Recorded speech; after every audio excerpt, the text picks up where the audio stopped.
আসসালামু আলাইকুম রহমতুল্লাহি ওয়া বারাকাতুহু। চোর ধরুন, চোরকে শাস্তা করুন।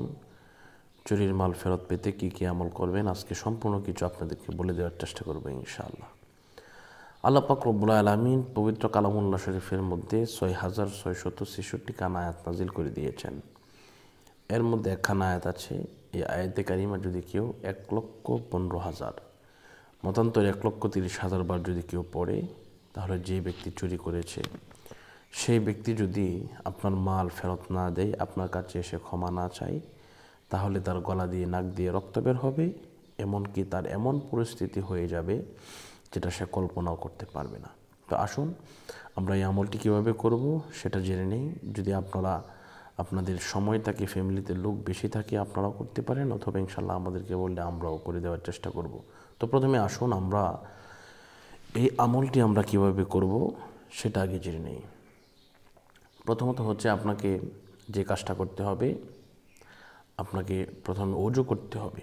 অজু করার পরে যে জায়গার মধ্যে আপনি বসে এই আমলটি করবেন, এই জায়গাটা পবিত্র থাকতে হবে। এটা একা করা যায় না, ফ্যামিলির বেশি লোক থাকলে করা যায়। আমরা ১০০ ছাত্র দিয়ে করালেও এটা ২.৫ থেকে ৩ ঘন্টা সময় লাগে। অর্থাৎ লা ইলাহা ইল্লা আনতা সুবহানাকা ইন্নী কুনতু মিনাজ জালিমিন এটা পড়তে হবে ১,৩০,০০০ বার। তো এটা আপনি শুধু ৩০,০০০ বার পড়লেই হবে না ১,০০,০০০, এটা আপনার প্রতি ১০০ বার পর আপনাকে পড়তে হবে। ফাস্তাজাবনা লাহু ওয়া নাজ্জায়নাহু মিনাল গাম্মি ওয়া কাযালিকা নুনজিল মুমিনিন। তো আসুন আমরা প্রথম থেকে শুরু করি, যেমন আমলটা কীভাবে করব। তো আপনি সুন্দর জায়গায় বসলেন, বসার পরে আপনাকে যে কাজটা করতে হবে, বিসমিল্লাহ সহ সূরা ফাতিহা একবার পাঠ করতে হবে। সূরা ইখলাস বিসমিল্লাহ সহ ৩ বার কয়েকবার দুরূদ শরীফ পাঠ করার পরে আপনি পড়বেন। পড়ার পরে ইনশাআল্লাহ আপনি আবারও দুরূদ শরীফ পড়বেন, দুরূদ শরীফ পড়ে আপনি দোয়া করবেন।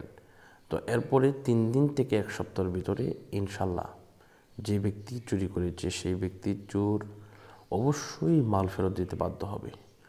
আপনার মালয়েশিয়ার এক ভাই, ওনার টাকা চুরি হয়ে গেছিল ১৩ লক্ষ টাকা।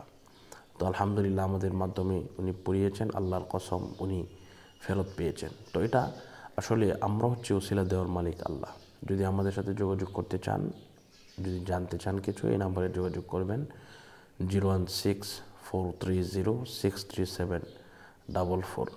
ইনশাআল্লাহ আশা করি এ উসিলায় আল্লাহ পাক আমাদের সকলের মনের আশাগুলো কবুল করবেন, মঞ্জুর করবেন, সেই কামনা এবং প্রত্যাশা করে আজকের মতো এই পর্যন্তই বিদায় নিচ্ছি। আসসালামু আলাইকুম ওয়া রাহমাতুল্লাহি ওয়া বারাকাতুহু।